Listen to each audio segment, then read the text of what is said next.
In today's video, I'm going to teach you how to stretch an image in Canva. If you've ever tried to make a background graphic fill a slide, turn a shape into a wide banner, or adjust an image box without ruining your layout, you already know how frustrating Canva can feel at first.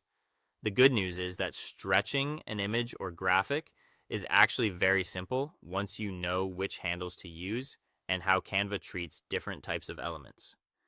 To get started, open Canva and go to the project you want to edit.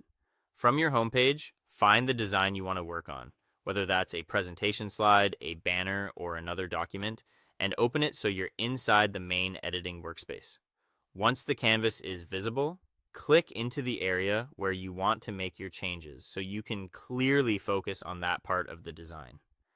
Next, select the image or graphic you want to stretch. If the asset is already on the page, just click it once. If you need to add a new one, go to the left sidebar and open Uploads for your own files, or Elements if you want to use a photo or graphic from Canva's library. Click the asset you want, and it will appear on your canvas with its selection border and resize handles. Now, for the key part, if you use the corner handles, Canva will usually scale the image proportionally, which means it gets bigger or smaller without stretching in one direction.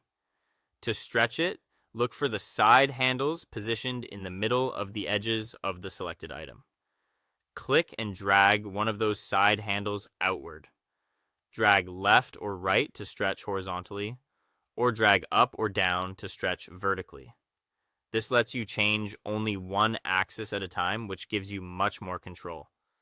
This works especially well for shapes, patterns, textures, and background style graphics.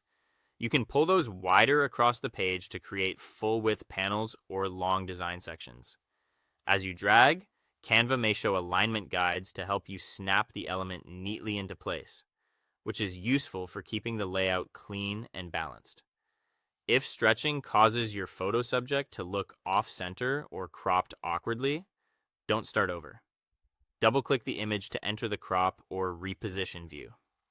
From there, move the image inside its container to bring the subject back into focus. You can also adjust the scale if needed, then click outside the image to apply the change.